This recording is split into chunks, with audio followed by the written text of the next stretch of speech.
The Virginia Department of Education is taking steps to abolish advanced degrees for gifted students. Now, why? Because they're worried that students who excel aren't diverse enough. And this really bothers Leslie Sale, the policy director for Virginia's Education Department.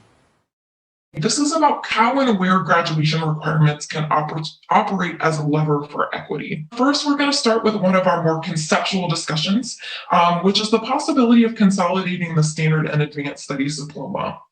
And hopefully this discussion will allow us to think through how we maintain a rigorous academic foundation in a way that's really equitably serving the needs and aspirations of all of Virginia's learners.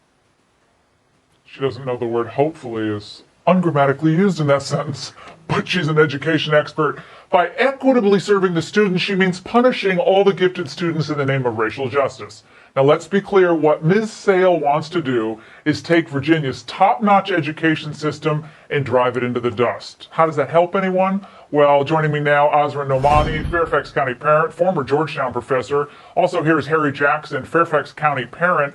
Harry, you are the father, I believe, of 6 kids who are in the extremely, is that correct? Am I getting that right? 6 No, students? there's 3 kids.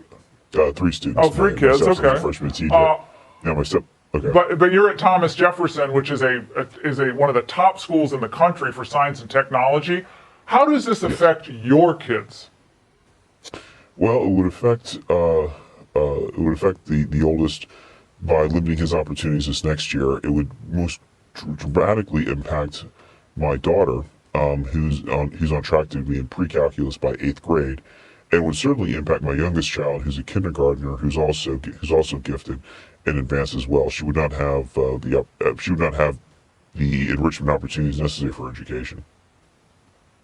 Azra, we're told by Ms. Sale and others like her that this is all about racial equity and equitable educational opportunities for all. Isn't that a noble idea, Azra? It's a race to the bottom. Basically, Virginia has got this leadership that has decided that any kind of advanced learning is an injustice. They have failed Black and Hispanic students, and so their solution is to try to bring those that are excelling down instead of bringing our most challenged kids up to the levels that we would hope. And this is the ultimate injustice of this theory of critical race theory, because it is so unjust to advancement of children in society. It's really something that everybody should be worried about. Now, another top Virginia educrat said another amazing thing about the state's mathematics pathway initiative.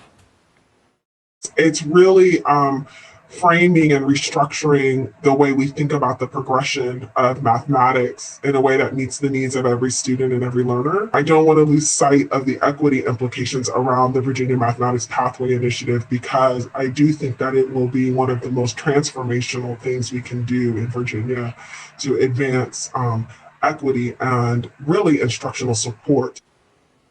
Harry, they're telling your kids that they can't handle the course load?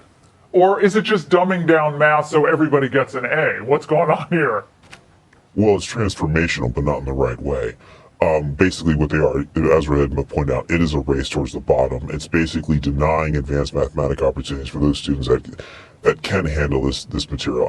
I'm a parent of gifted children, but most parents, this does not only impact gifted children, this also impacts above average children.